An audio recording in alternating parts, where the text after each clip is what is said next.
Hi everyone, welcome to the another new Aeon topic, which is Vergil's secret message. So it's about a long derided as mere coincidence as tropics in ancient poetry are finally being taken seriously with astonishing results. So it is written by the Julia Haddock. So let's read the first passage. 10 years ago, one of the most disruptive events in my intellectual life occurred at a dinner party at my house.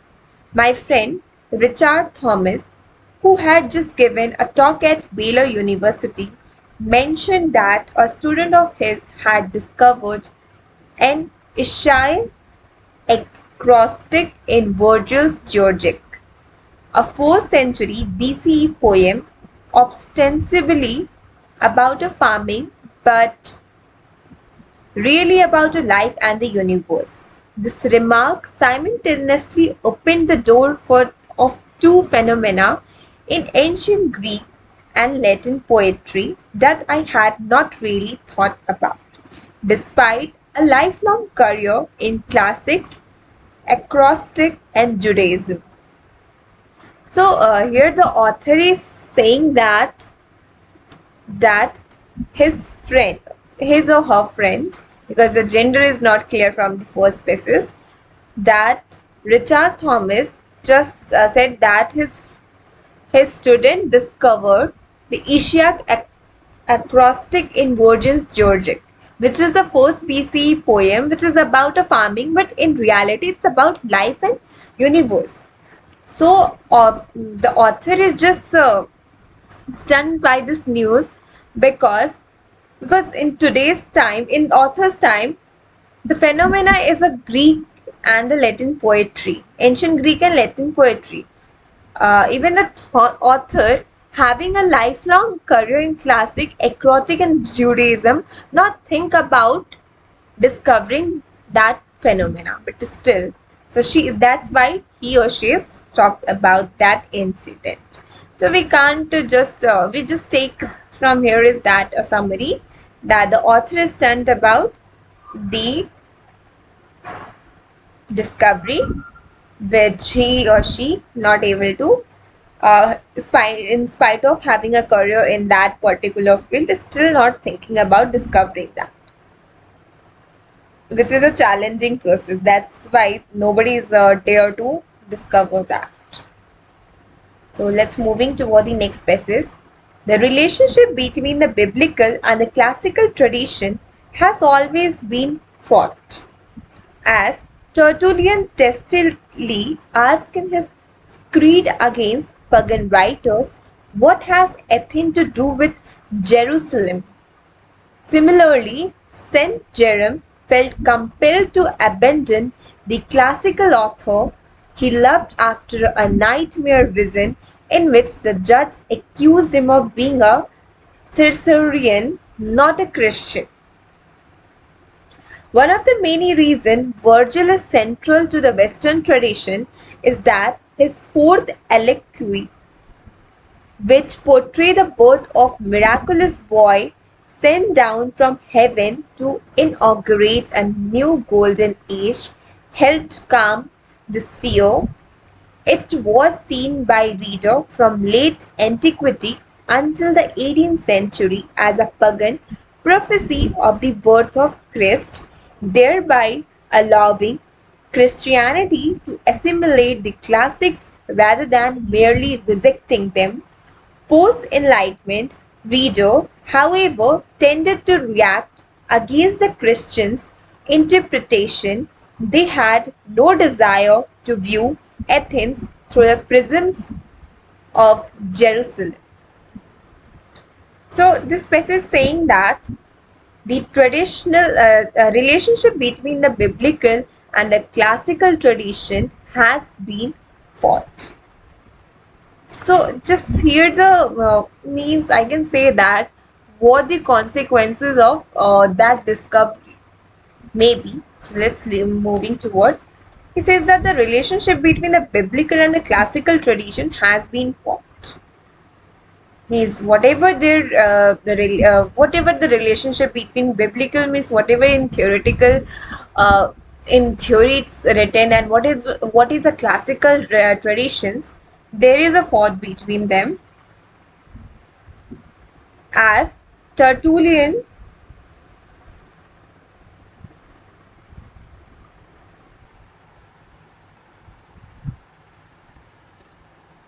so the next line is, as Tertullian's testily asked in his screed against pagan writers, what has the Athens to do with Jerusalem?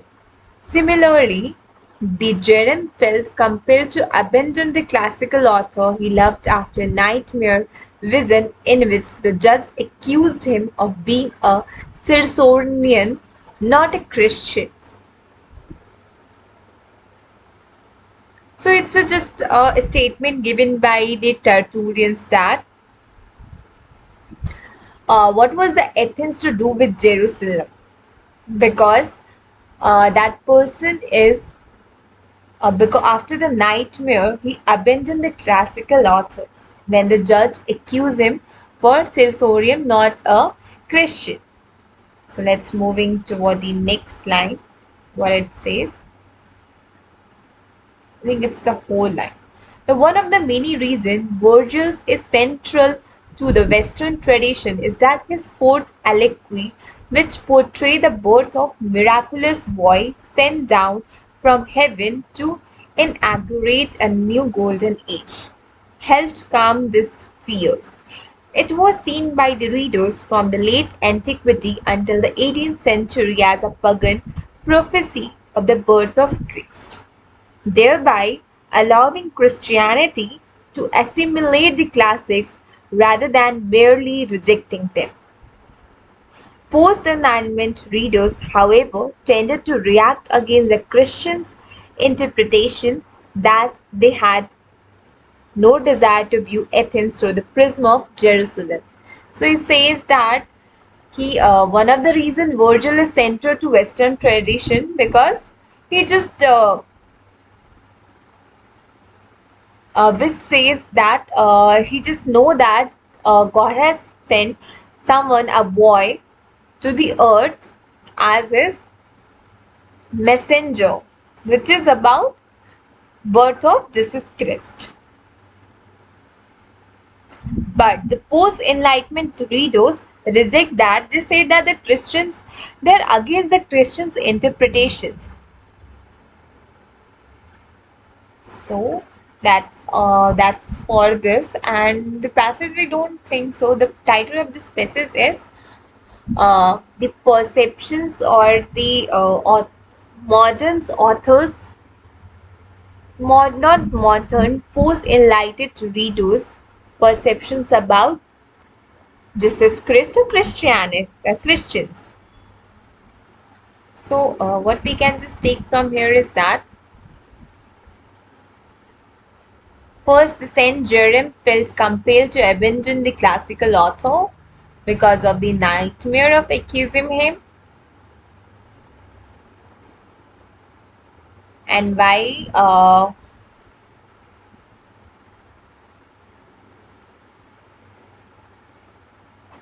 And it was the reader of the late antiquity describes, just read about the birth of Jesus Christ, and the post-enlightened, sorry, and the post-enlightened readers, however, tended to react against the Christians' interpretations. So, this moving toward the next basis. Whatever one may think about the supernatural dimensions, there is abundant evidence for personal and intellectual contact between Jews and non-Jews, Greeks, and Romans before and after the birth of Christ. Jews compose something like 10 to 20% of the population of the Roman Empire.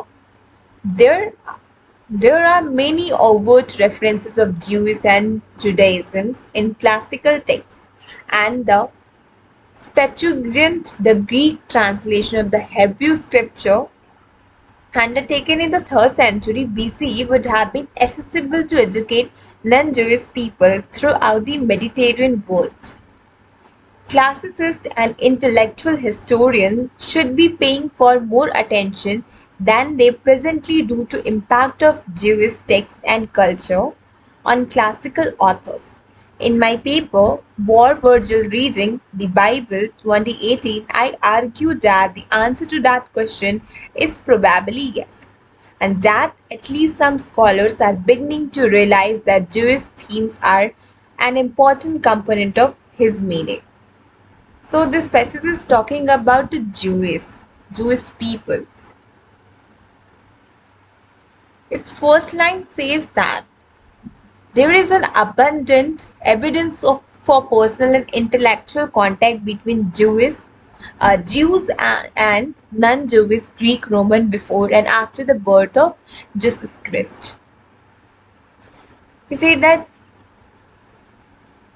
Jews come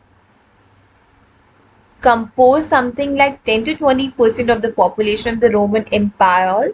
There are many overt references of Jews and Judaism in classical texts. There is a lot of evidence given for them, and their Hebrew scriptures would have been accessible to educated non-Jewish people through the Mediterranean world.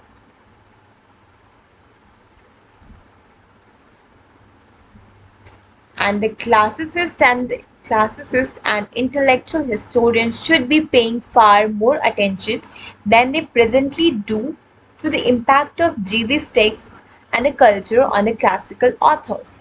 So it's about Jews and Jewish peoples, who they are, and their mentions about in history. The title of this passage is Jews and Jewish people. First, that abundant evidence what we can take abundant evidence about both of them before and after the birth of Jesus Christ. And the Jews compose something like 10 to 20% of population in Roman Empire.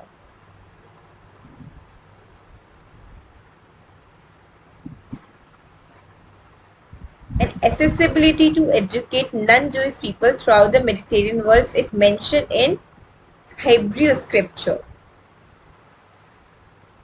The classicist and intellectual historians should be paying more attention than they presently do impact of Jewish text and culture on the classical author. That we can take from here. Just a few more. So what we can take. It's moving toward the next passage. Scholars' lack of attention to acrostics, on the other hand, may stem more from an intuitive sense that they are beneath the dignity of sophisticated author. Indeed, acrostics are an art form simple enough for a child to create. The most basic kind is a word spelled vertically by the first letter of successive lines. Catches mice, adorably whiskers, tails up, look out. That such vertical words exist in the column of long poem is undeniable. The difficult consists in figuring out whether they are intentional. The vertical cat ever has such an obvious connection to the horizontal text that no one could reasonably deny its intentionality. But when the acrostics are embedded in real poetry and no one is telling you to look for them, most are not so obvious. So it's this passage is talking about acrostics. What is acrostics? What we can just take from here is that what is acrostic? First, acrostic are an art form simple enough for a child to create. It's an art form, and it is a basically is a word spelled vertical by first letter of successive line, like this one that we can take.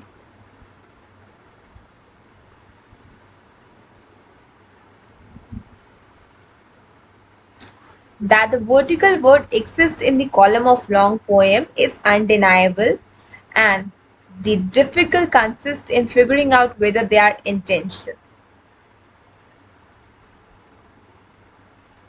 And the vertical cat means here this CAT, the first letters.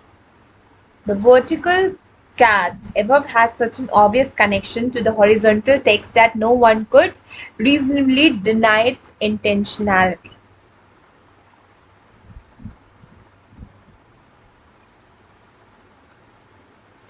Say that ki horizontal thing is you can understandable, but this cat word nobody knows that it is intentionally written they have written it as a cat or something as it means about. So that was a bit difficult to understand. So let's moving toward the last pieces of today's video. As with any disruptive phenomena, there are both enthusiastic who close-meshed net catch some dubious fish and denier who insist that even the big one could be thrown back. For many years, insanity was a common metaphor employed for those who believe acrostics in ancient poetry are intentional. The most influential one paragraph classes article even written Don Flower's playful intervention about the acrostic Mars spanning Vergil's describing of the gates of war end with the memorable sentence, I awaited the man in white. What Fowler did not anticipate was that 4 decades later, acrostic would begin to be recognized as not just occasional Jew desperate in ancient poetry but a widespread phenomenon and a major source of meaning. So this passage is basically is about the use of acrostics words, what they are trying to say, and actual meaning of acrostics words. So title here is actual meaning and use of acrostic words.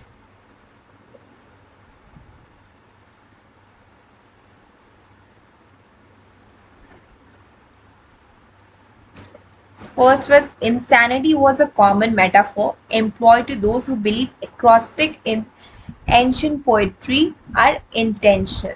First, we can take this.